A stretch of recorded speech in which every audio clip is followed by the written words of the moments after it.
अथ सप्तमोऽध्यायः।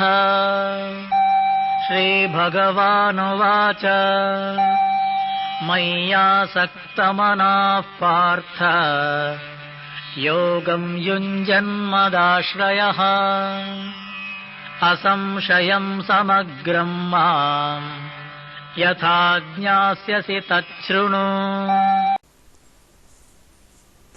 The Supreme Personality of Godhead said, "Now hear, O son of Pritha, how by practicing yoga in full consciousness of me, with mind attached to me, you can know me in full, free from doubt."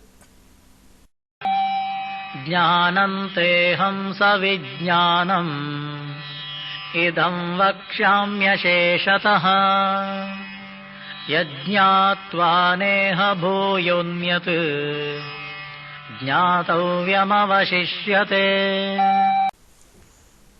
I shall now declare unto you in full this knowledge, both phenomenal and numinous. This being known, nothing further shall remain for you to know. मनुष्याणां सहस्रेषु कश्चिद्यतति सिद्धये यततामपि सिद्धानां कश्चिन्मां वेत्ति तत्त्वतः।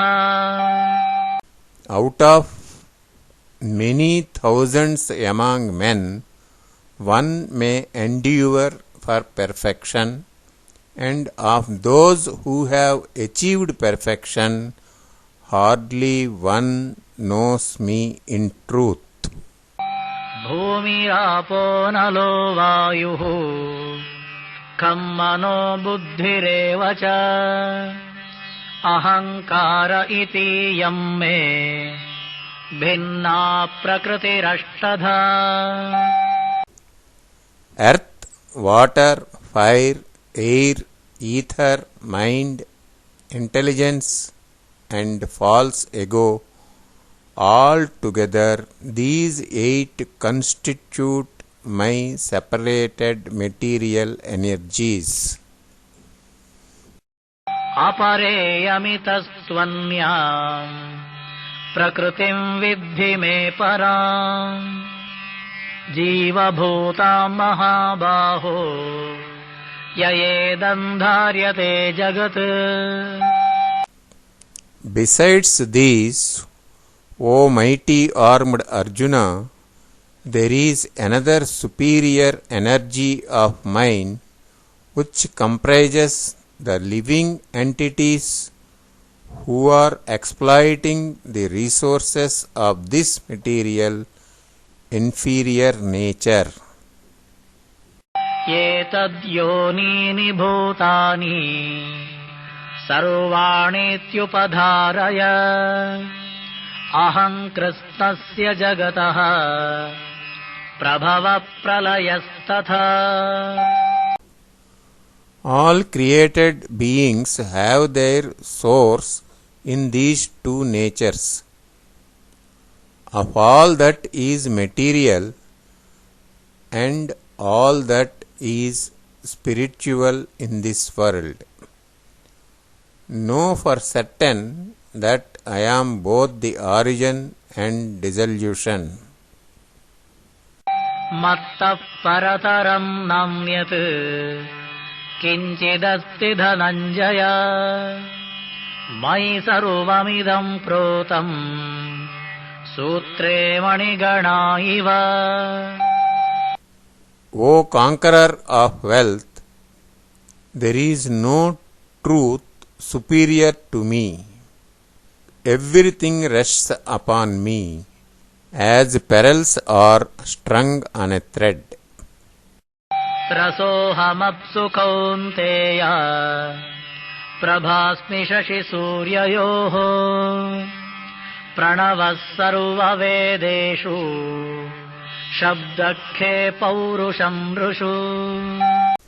O son of Kunti, I am the taste of water, the light of the sun and the moon, the syllable Om in the Vedic mantras.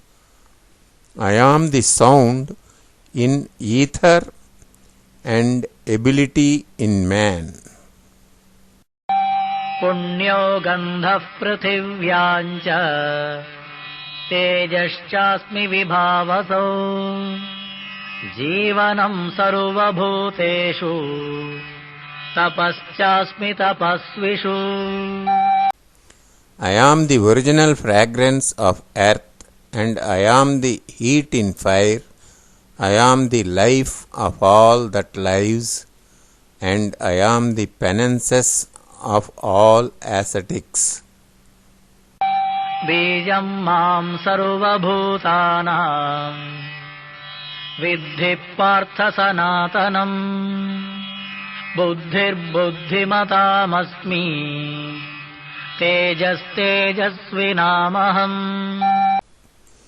O son of Preeta, know that I am the original seed of all existences, the intelligence of the intelligent, and prowess of all powerful men. बलं बलवतां चाहं कामरागविवर्जितम् धर्माविरुद्धो भूतेषु कामोऽस्मि भरतर्षभ. I am the strength of strong,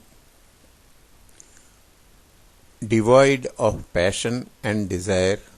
I am sex life which is not contrary to religious principles, O Lord of Bharatas. ये चैव सात्विका भावाः राजसास्तामसाश्च ये मत्त एवेति तान् विद्धि न त्वहं तेषु ते मयि. Know that all states of being, be they of goodness, passion, or ignorance, are manifested by my energy. I am in one sense everything, but I am independent. I am not under the modes of material nature,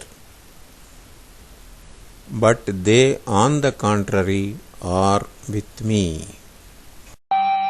त्रिभिर्गुणमयैर्भावैः एभिः सर्वमिदं जगत् मोहितं नाभिजानाति मामेभ्यः परमव्ययम्. Deluded by the three modes, that is goodness, passion and ignorance, the whole world does not know me. I am above the modes and inexhaustible. दैवे ह्येषा गुणमयी मम माया दुरत्यया मामेव ये प्रपद्यन्ते मायामेतां तरन्ति ते. This divine energy of mine, consisting of three modes of material nature, is difficult to overcome, but those who have surrendered unto me can easily cross beyond it. न मां दुष्कृतिनो मूढाः प्रपद्यन्ते नराधमाः माययापहृतज्ञानाः आसुरं भावमाश्रिताः. Those miscreants who are grossly foolish, who are lowest among mankind, those knowledge is stolen by illusion, and who partake of the atheistic nature of demons do not surrender unto me.